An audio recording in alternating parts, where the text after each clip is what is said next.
Visões Populares, o podcast que conecta você a vozes que fazem a diferença.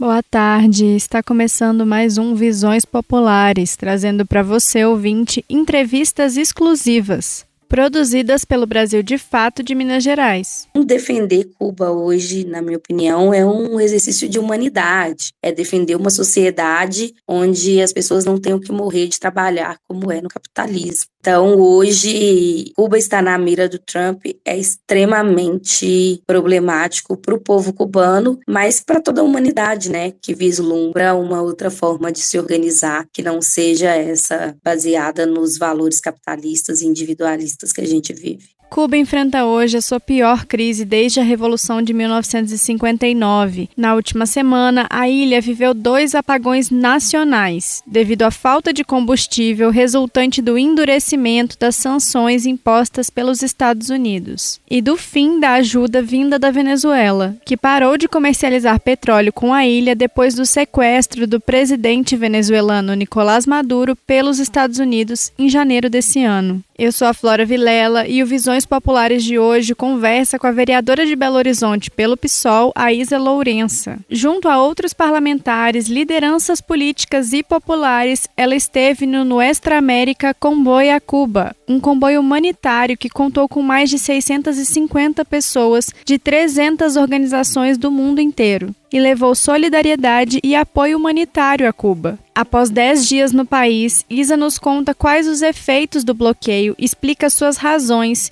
e fala sobre a importância da solidariedade ao povo cubano, que, como a vereadora defende, tem sido há décadas o povo mais solidário do mundo. Então fica por aqui que a gente volta com a entrevista logo depois da vinheta. Não se esquece também de curtir, de compartilhar esse episódio e de comentar por aqui o que você achou dessa conversa. Brasil de Fato, uma visão popular de Minas Gerais, do Brasil e do mundo.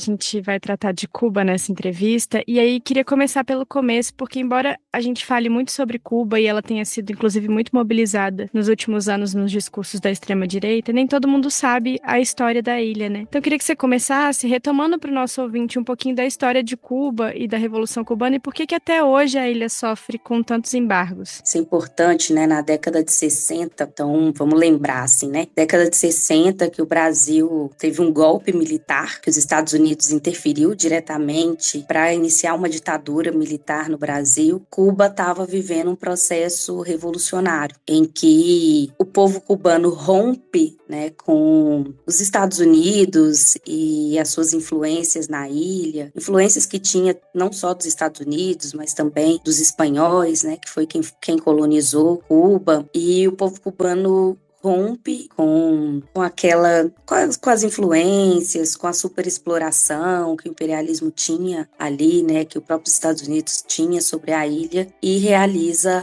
a Revolução Cubana, né? Eles falam muito assim, e vem o triunfo da Revolução. Revolução triunfou, que é quando eles passam a construir em Cuba uma sociedade com outros valores, né, assim, com valores mais coletivos e menos individuais. Então, valores onde todo mundo possa ter comida, todo mundo possa ter moradia, onde todo mundo tenha direito à educação, tanto à escola quanto à universidade, que todas as pessoas possam se manifestar culturalmente. Então, assim, é muito presente em Cuba a cultura africana, por exemplo, né, que eles falam, né, assim, a cultura da diáspora, a cultura do povo que foi para Cuba. Então a cultura do tambor é muito presente, a rumba é muito presente. Então eles começam a cultuar outros valores ali, no momento apoiados pela União Soviética. Então acho que isso tem uma importância muito grande, né? Porque Cuba é um país, é uma ilha, né? É um país pequeno, é um país de 11 milhões de habitantes. Então é difícil mesmo de sobreviver sozinhos, isolados, porque desde esse primeiro momento, os Estados Unidos já impõem uma série de embargos para eles, né, de não poderem comprar, de não poderem comercializar. Só que naquele momento existia uma grande proteção para Cuba, que era à União Soviética. E isso fez com que eles conseguissem se sustentar, se desenvolver bem, né? Então, se desenvolveram bem no esporte, se desenvolveram bem nas artes. Então, Cuba teve os principais atletas da América, não só da América Latina, mas da América, né? De competição mesmo com os Estados Unidos. Cuba tem até hoje, né, referência mundial no balé clássico, no balé contemporâneo, e em outros setores também, né, por exemplo, a medicina cubana, que é muito importante, ajuda o mundo todo. Cuba conseguiu se desenvolver bem ali com a proteção, né, da União Soviética. Quando vem a década de 90, né, com o fim da União Soviética, Cuba vive um momento muito difícil. Foi o primeiro momento mais difícil em Cuba, foi a década de 90, com muita dificuldade de ter alimentos. Cuba até hoje vive uma dificuldade muito grande de ter papel. Então, viveu um momento muito difícil ali na década de 90, mas conseguiu se apoiar no primeiro momento ali na Venezuela, a partir dos anos 2000 também nos governos progressistas da América Latina. Mas o grande aliado de Cuba, principalmente em termos energéticos, foi a Venezuela. Era a Venezuela até esse ano, até dia 3 de janeiro, quando o Maduro é sequestrado. Então, quando tem o sequestro do presidente da Venezuela, Cuba começa a viver um novo momento agora de dificuldade extrema, porque quem enviava petróleo para Cuba em larga escala, né, assim, em grande quantidade, era a Venezuela. Então, no primeiro dia em que o Maduro foi sequestrado, o presidente de Cuba já decretou situação de calamidade no país. Fora isso, tem um bloqueio grande do Trump, que apesar de Cuba já ser um país bloqueado há 6 décadas, né, há 60 anos, o Trump agora impõe um bloqueio muito mais severo. Bom, então, como você comentou, né, Cuba tem enfrentado uma das piores crises desde a Revolução, com esse endurecimento do cerco econômico e energético ao país por parte dos Estados Unidos. E aí você teve agora, juntamente com outros parlamentares de esquerda e lideranças populares, em uma caravana internacional de solidariedade a Cuba, que levou cerca de 20 toneladas de produtos para ajuda humanitária. Queria que você trouxesse para a gente, baseado nos dias que você passou lá, como que é a situação hoje na ilha. É isso. Então, Cuba vive o pior momento, porque agora o Trump impõe um bloqueio que faz com que nenhum país hoje venda petróleo, combustível para Cuba. Então, um outro país que, por exemplo, abastecia, né, Cuba de combustível era o México. E o México, ainda que esteja enviando muitas toneladas também de ajuda humanitária, que é muito importante, não tem enviado o combustível para não sofrer com as sanções do Trump. O Brasil nunca enviou e também não está enviando agora. Então, assim, o que eu percebo lá, assim, nós fomos nessa caravana no Extra América, tivemos a agenda com o embaixador brasileiro em Cuba, tivemos a agenda com o presidente, né, que discursou, que foi um discurso muito forte durante 1 hora, e tivemos uma agenda com as delegações, né, internacionais que organizaram seus comboios para a ilha. O que eu percebo, assim, que existe um discurso muito forte do governo cubano de dizer que nenhum país hoje tem ajudado Cuba com o essencial, que é o combustível para gerar energia na ilha. E eles falam assim, nós não queremos nada de graça, nós queremos comprar, nós queremos o direito de comprar o combustível, porque hoje Cuba produz, dos 100% de petróleo que eles necessitam, eles produzem 40%.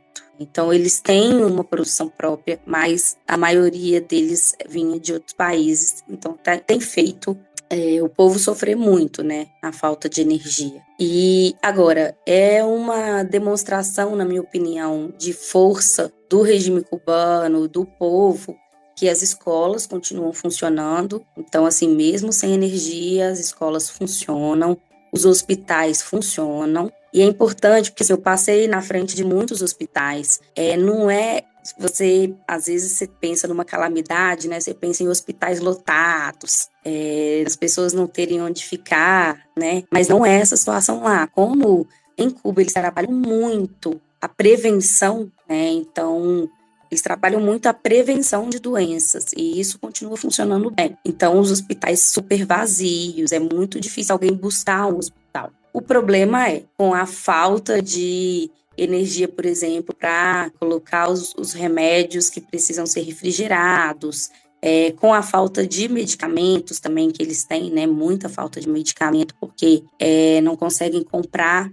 Então, os medicamentos que chegam em Cuba hoje são todos doados, por isso a importância do nosso comboio levar toneladas de medicamentos. Então, assim, quando a pessoa precisa de algo que só um remédio pode resolver, por exemplo, aí tem muita dificuldade. Então, eles precisam, inclusive, trabalhar muito na prevenção, porque se chega numa situação extrema, tem muita dificuldade de resolver.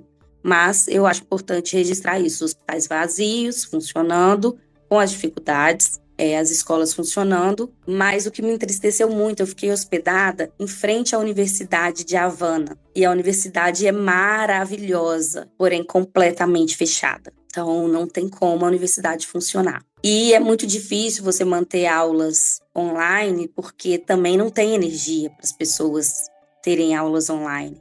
Então, eu visitei Vinhales, que é uma cidade do interior de Cuba, e conversei com uma jovem que é estudante de línguas estrangeiras. E ela fala que, assim, ela tem feito trabalhos da faculdade enviado pelo correio, mas, assim, é muito precário, sabe? E isso me entristeceu muito, porque parte do desenvolvimento de um povo é o desenvolvimento da ciência, né? É o desenvolvimento que as pessoas, principalmente a juventude, produz na universidade.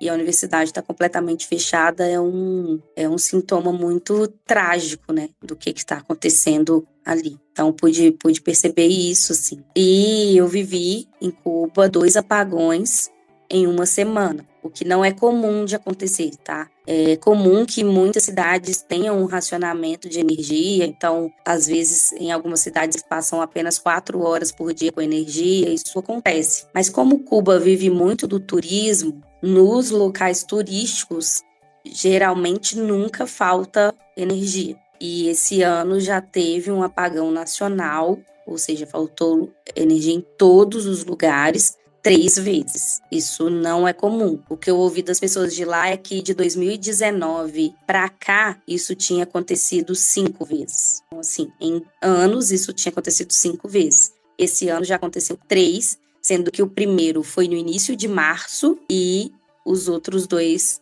agora em menos de uma semana ainda no mês de março. Ou seja, mostra que a situação vem se agravando muito e rapidamente para o povo cubano. Tá certo, Isa. E aí, enfim, esse acirramento esse cerco a Cuba, né, acontece num contexto global de escalada nas tensões, principalmente de desrespeito por parte dos Estados Unidos à soberania de outras nações. Eu acho que Cuba é mais um exemplo disso, mas dou um enfoque central aqui como ele tem tratado toda a América Latina como parte do seu quintal, né, mas também é o ataque conjunto a Israel que desencadeou a guerra no Irã. E aí, nesse sentido, na sua visão, como que esse sufocamento de Cuba e as declarações que têm sido feitas pelo Trump, né, a respeito de Cuba, mas a respeito da América Latina também, de maneira geral, né, se articulam com um cenário internacional que a gente tem vivido? E nesse contexto, por que interessa para os Estados Unidos destruir Cuba dessa forma? É uma tirania, né, do Trump. Então,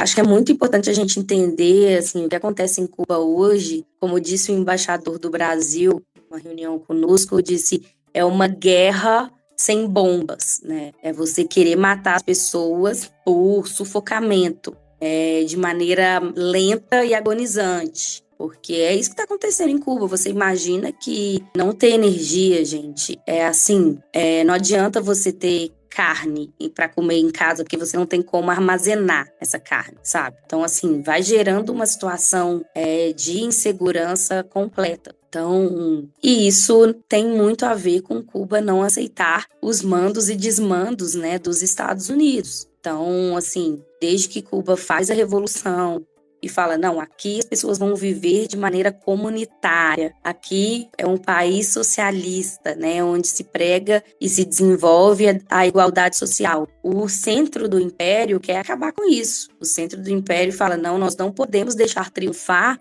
uma sociedade que não seja capitalista, uma sociedade que não tenha exploradores e explorados, porque isso é um exemplo para o mundo inteiro. Então, Cuba é um exemplo para o mundo inteiro e eles querem acabar com esse exemplo para dizer que derrotaram de vez todas as experiências de socialismo. Então, defender Cuba hoje, na minha opinião, é um exercício de humanidade. Né, assim, é defender uma sociedade onde as pessoas não tenham que morrer de trabalhar como é no capitalismo. E é isso que o Trump está fazendo, né? Ele quer impor uma grande derrota, tem influenciado todos os processos eleitorais na América Latina, tem tentado mandar em todos, né? O próprio bloqueio é uma forma de mandar nos países, quando diz que não pode comercializar com o outro. Então, ele impõe com quem um país pode comercializar e com quem não pode comercializar. E nós temos pontos de resistências importantes na América Latina, além de Cuba,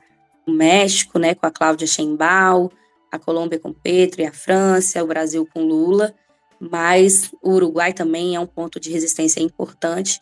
Mas a verdade é que também existem muitos processos que o Trump tem sido vitorioso na América Latina, né? Então, nós temos eleições que a extrema-direita alinhada com Trump tem ganhado e tem sido parte, né, desse projeto dele. E o Trump não está só interessado na América Latina, né? Então, nós vimos essa guerra que ele começa com o Irã, e o que a gente comentava lá em Cuba é que o desfecho para Cuba dessa guerra no Irã, ele, de toda forma, tende a ser problemático, porque, por exemplo, se o Trump triunfa no Irã, ele vem com mais força para cima de Cuba. Se o Trump perde no Irã, ele vai querer recuperar sua força em cima de Cuba. Então, hoje, Cuba está na mira do Trump, é extremamente problemático para o povo cubano, mas para toda a humanidade, né, que vislumbra uma outra forma de se organizar,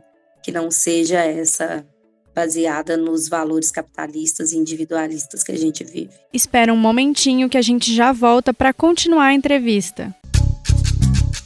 Brasil de Fato, uma visão popular de Minas Gerais, do Brasil e do mundo.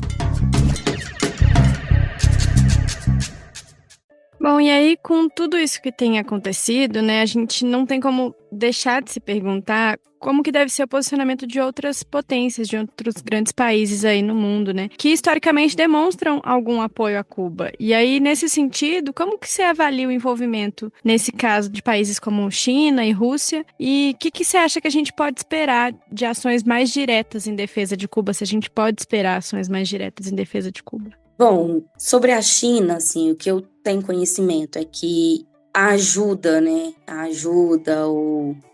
o fortalecimento que a China dava para Cuba era muito através da Venezuela, então através do petróleo da Venezuela, que a China também abastecia Cuba, e com o sequestro do Maduro isso está totalmente interrompido. E da Rússia, o que eu tenho conhecimento é que houve um navio que foi enviado com combustível, que foi uma grande esperança para o povo cubano de melhorar as coisas por um tempo razoável, mas que esse navio não chegou. Em algum determinado momento, quando já estava próximo a Cuba, o navio retornou para a Rússia. E agora, a informação que temos é que o navio está novamente a caminho de Cuba. Mas existe muita dúvida entre as pessoas cubanas, as autoridades cubanas, se de fato esse navio consegue furar o bloqueio do Trump e chegar em Cuba ou não. Tá certo. E aí, na última semana, também teve destaque uma notícia de que o cantor e compositor cubano Silvio Rodrigues, que é um ícone da música cubana, recebeu um fuzil AKM das Forças Armadas Revolucionárias de Cuba, como reconhecimento da declaração pública que ele fez de que estaria disposto a pegar em armas para defender a ilha diante das ameaças dos Estados Unidos. Eu trago isso como um exemplo, mas, enfim, diante de tudo isso e de um desafio tão grande, mas também com uma longa história de resistência contra o imperialismo, como que está o ânimo dos cubanos hoje? E que diferença que isso faz para o conflito?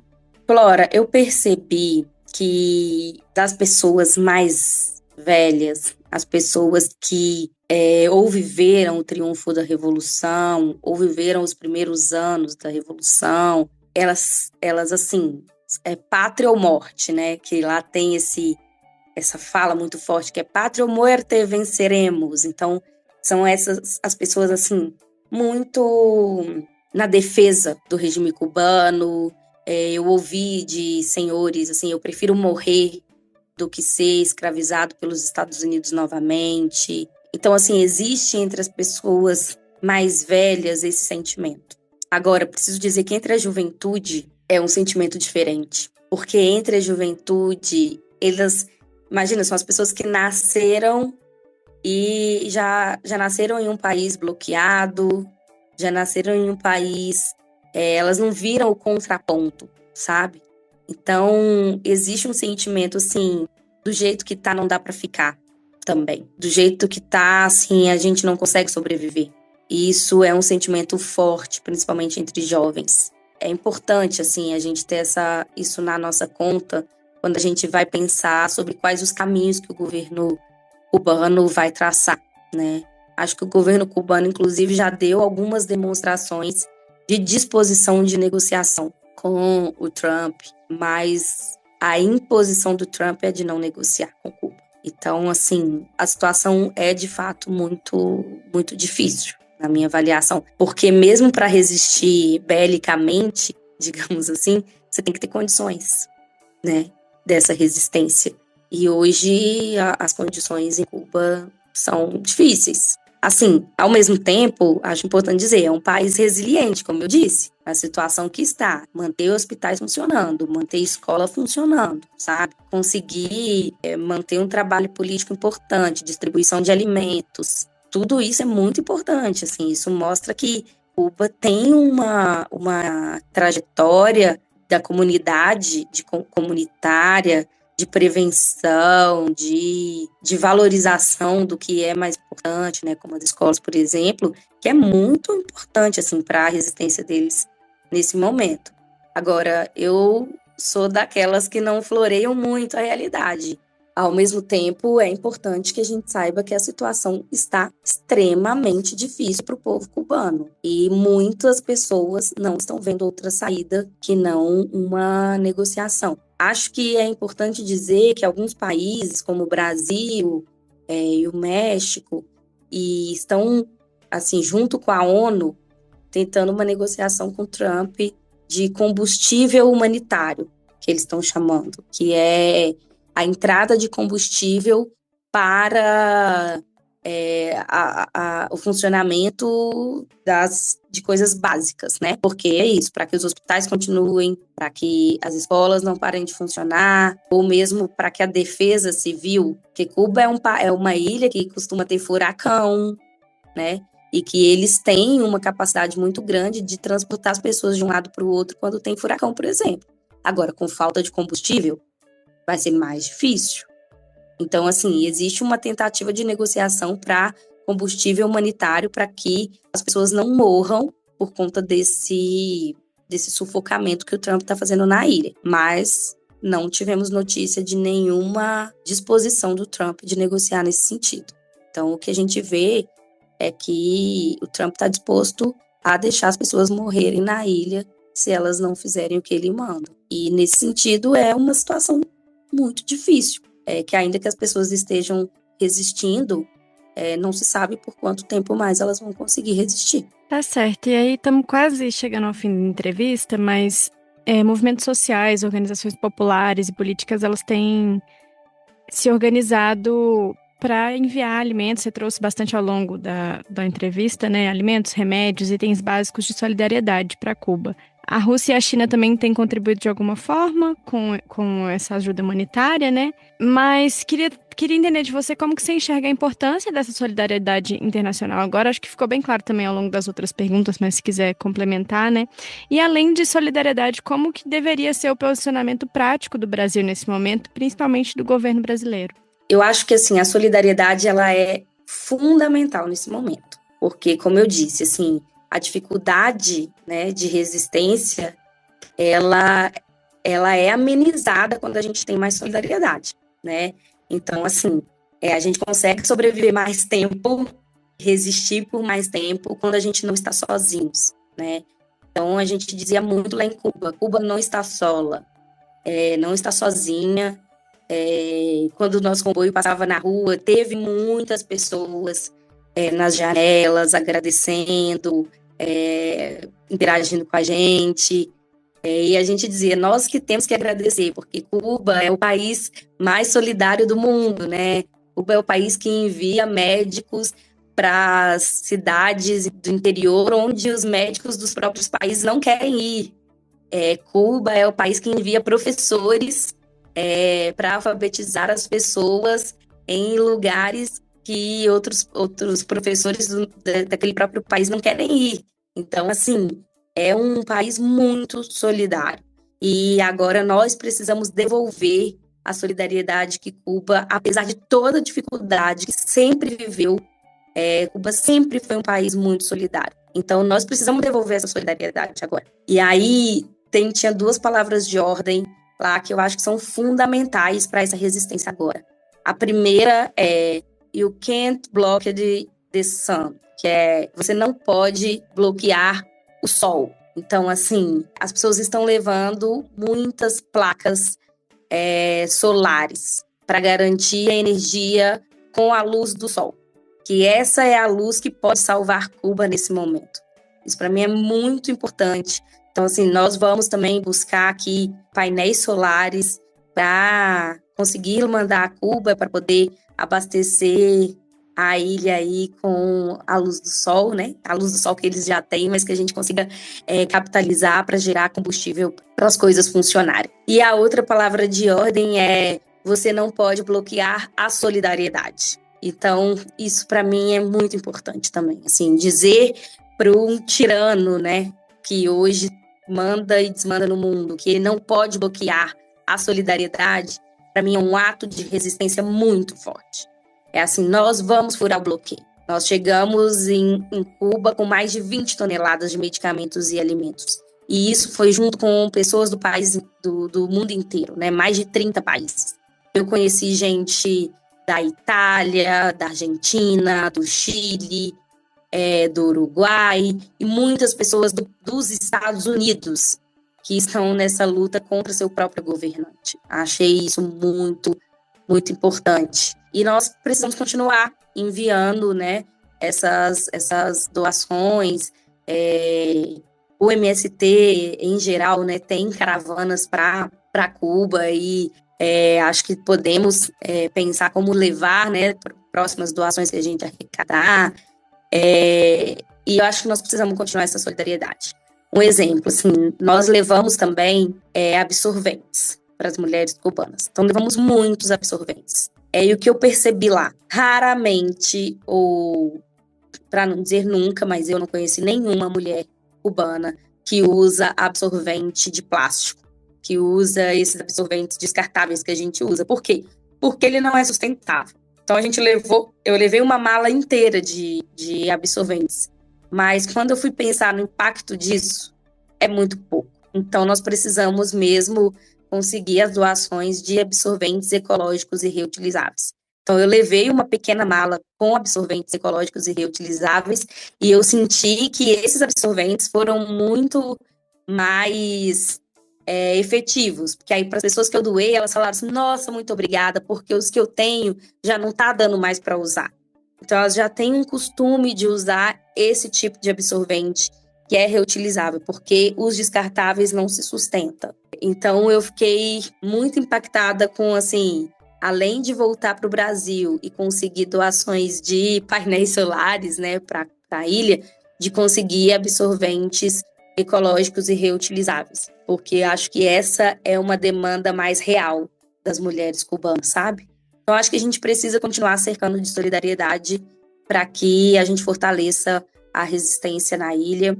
Cada um fazendo a sua parte, aí a gente pode garantir mais 1 ano, mais 2 anos, e assim a gente chegar em mais uma década de resistência. Estou apostando nisso, e estou apostando que investir na energia solar vai ser o caminho. E aí, mais uma vez, Cuba pode ser o grande exemplo para o mundo inteiro de como sobreviver sem combustível fóssil ou com menos combustível fóssil e mais com uma energia que a gente chama de energia limpa, né?